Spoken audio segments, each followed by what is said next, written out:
Hi, I'm Rob. I'm reviewing a 3D pen that I've got from Amazon. This is the one. It's from LinkSky, or it's by LinkSky. It's got an amazing 2-star rating for £30, which is pretty terrible. We've got 2 customer reviews, one 1-star, one 5-star. Not sure how the percentages work there. One guy said it lasted 10 minutes.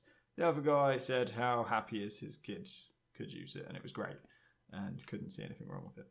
In the box, we've got 10 bits of filament. We've got the pen itself that looks like some very dangerous equipment, judging by those labels. Then we've got the USB power. It's not battery powered, so you have to have it plugged in to use it. The plug itself and an adapter for the plug if you needed it, which is handy, I suppose. I don't need that, so it won't be used. We've got some finger guards, which I feel only fit children fingers. I could just about get them over my fingers, but I would not get them on comfortably.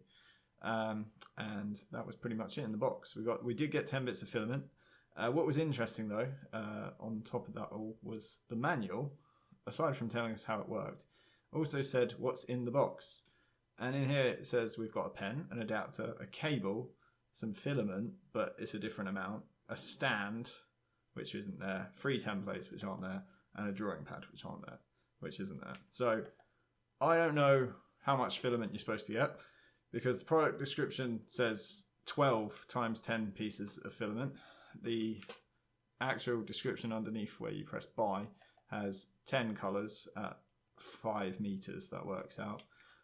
It also says there's 2 pieces of silk, which I've no idea what that's all about. And then lastly, the instruction books obviously said 3 by 10.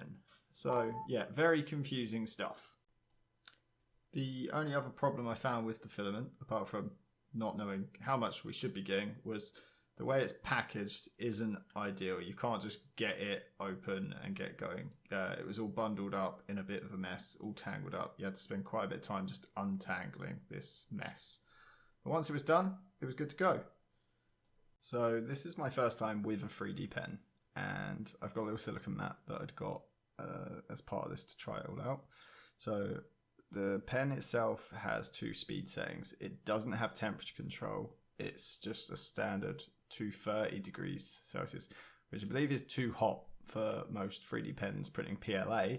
If it's printing ABS, fair enough, but it doesn't recommend printing ABS out like on those instructions on the website. So PLA, as far as I'm aware, should be being printed at like 180 degrees Celsius, not 230. But anyway, so that's the slow speed going around, and you can see the heat is making it just a lot of string.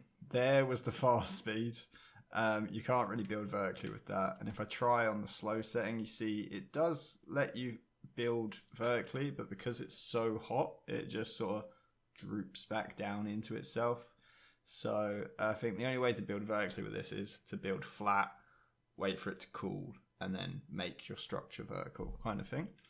But for 30 quid, a fixed temperature that's potentially too hot, no speed control, isn't ideal. But I have managed to get through a whole roll of filament with this. I got through quite a bit actually, just messing around with stuff, just to show what I've built. That is what's holding my phone for the recording. Terrible design, but it was just something I threw together. And some other bits and pieces I've been playing around with just to get the hang of the pen.